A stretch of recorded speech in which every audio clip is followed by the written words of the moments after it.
दोस्तों, एक 40 साल की महिला और उसका नाम गीता। फिर वह अपने घर बुलाती है एक 50 साल के व्यक्ति को, और वह व्यक्ति जब महिला के घर आता है तो वह एक शक्तिवर्धक की गोली खाता है और उसी महिला के साथ कमरे में जाकर संबंध बनाने लगता है। जब दोनों संबंध बना रहे थे तो उनकी आवाज़ें कमरे के बाहर जाती हैं। एक 19 साल की लड़की जो कमरे में सो रही थी उस तक पहुंचती है तो वह उठकर खड़ी होती है, जो कि उस महिला की सगी बेटी थी और वह कमरे में सो रही थी।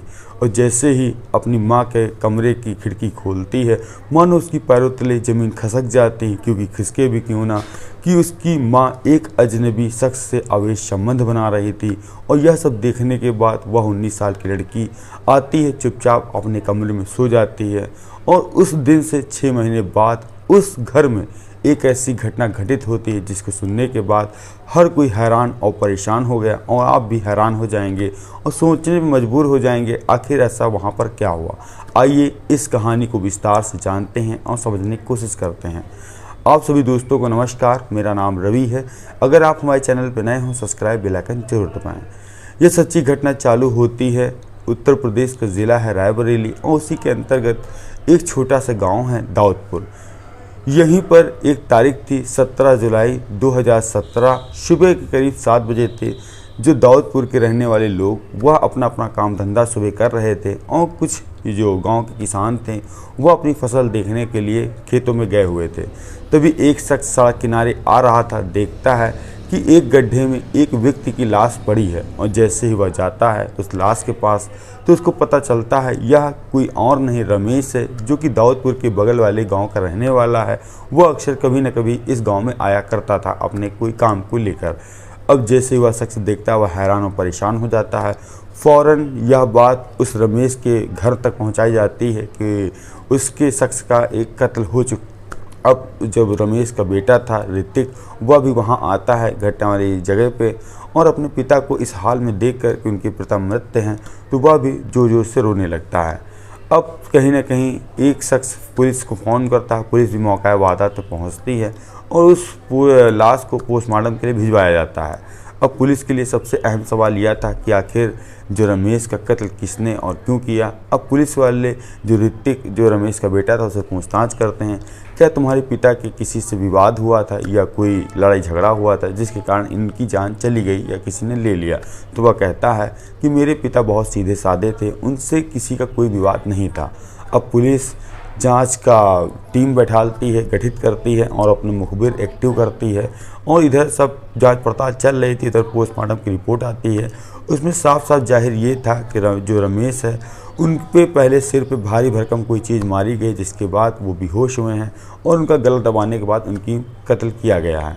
अब तभी एक मुखबिर के माध्यम से पता चलता है कि दाऊदपुर की रहने वाली एक महिला जिसका नाम गीता है, एक दिन पहले उससे लड़ाई झगड़ा हुआ था और मुझे लगता है कि उसी ने ही कत्ल किया है। अब पुलिस सबसे बड़ा क्राइम सस्पेक्ट उस गीता को मानती है कि मुझे लगता है कि गीता ने ही उसका कत्ल किया है। अब एक टीम फ़ौरन गीता के घर आती है, उसे पूछताछ करती है कि रमेश को तुमने क्यों मारा। तो वह कहती है कि मैं रमेश को जानती तक नहीं हूँ, तो मैं उसको मारूंगी क्यों। अब पुलिस वाले रमेश का जो कॉल डिटेल नंबर लेते हैं और उसकी लास्ट लोकेशन देखते हैं तो पता लगता है कि उसकी लास्ट लोकेशन यानी 16 जुलाई की शाम करीब 5 बजे वह गीता के घर की ही थी, यानी गांव उसी दाऊदपुर की थी। अब पुलिस वाले जब ये सारे सबूत रखते हैं और पुलिस वाले कड़ाई से पूछताछ करते हैं तो गीता टूटती है, एक ऐसी साजिश बताती है जिसको सुनने के बाद पुलिस वाले भी हैरान और परेशान हो गए। और जब सच यह सारी दुनिया को पता चला, सारे लोग हैरान थे।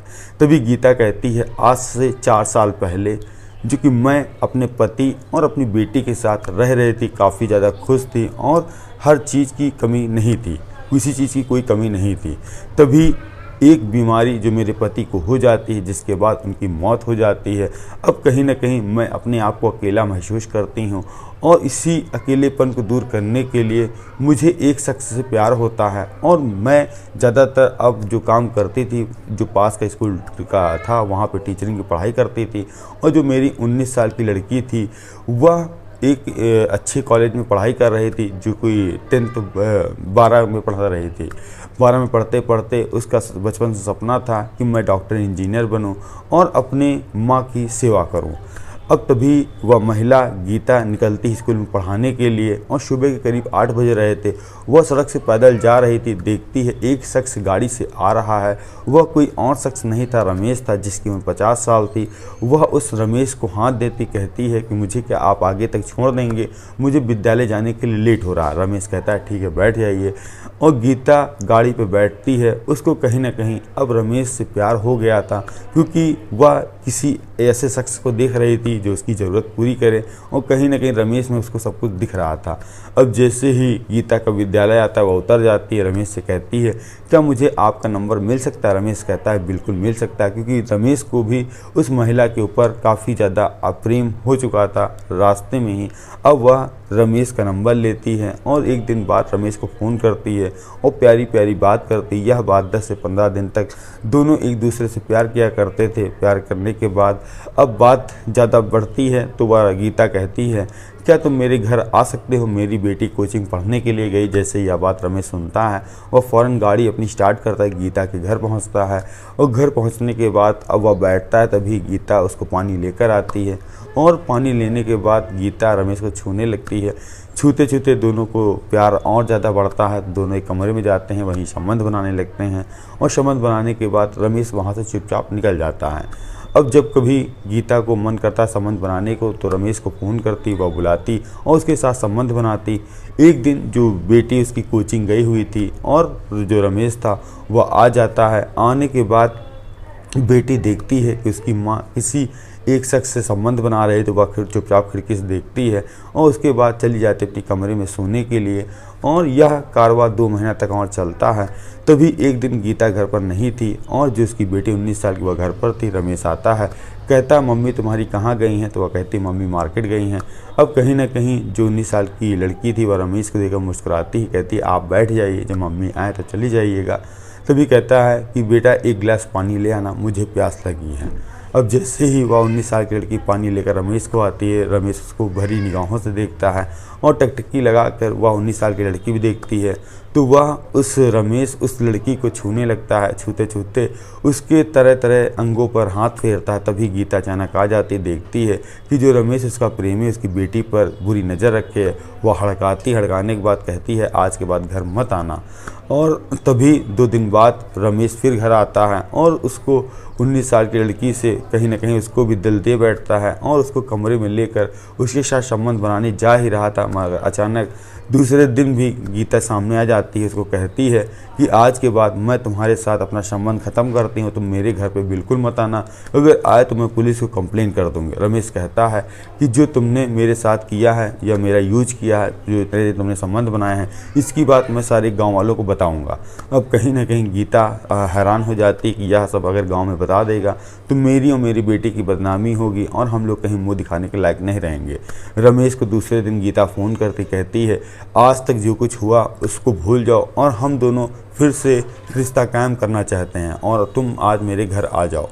अब गीता अपनी बेटी को भी इस प्लान में शामिल करती है और कहती है कि जो रमेश है उसको रास्ते से हटाना पड़ेगा, तभी हम लोग ज़िंदगी जी पाएंगे। अब गीता और उसकी 19 साल की लड़की दोनों एक प्लान बनाते हैं कि रमेश को फ़ोन करते हैं। रमेश घर आता है और देखता है कि कमरे में उसकी बेटी अकेली है और वह बेड पर बैठ जाता है। तभी अचानक गीता पहुंचती है, उस रमेश के सर पर वार करती है जिससे वह बेहोश हो जाता है। माँ बेटी दोनों उसका गला दबाते हैं और वह मर जाता है। रात के समय उसकी डेड बॉडी को सड़क किनारे ले जाकर डाल देते हैं। डालने के बाद सुबह पता चलता है कि रमेश का कत्ल हो गया। अब पुलिस यह सब देखती है, सुनती है, तो दोनों माँ बेटी को जेल भेज दिया जाता है और जेल भेजने के साथ सभी गांव में अफवाह फैल जाती है कि एक बुढ़ा व्यक्ति जो माँ बेटी से प्रेम प्रसंग था उसमें उसकी जान चली गई। आखिर कहते हैं अवैध संबंध में यह काम ऐसा हुआ कि मानो एक ने दुनिया छोड़ दी और 2 जेल में चले गए। यह कहानी सुनाने का उद्देश्य हमारा किसी को परेशान करना नहीं, बल्कि आप लोग जागरूक करना है, सावधान है, सतर्क हैं और ऐसे अवैध संबंध से बचते रहें।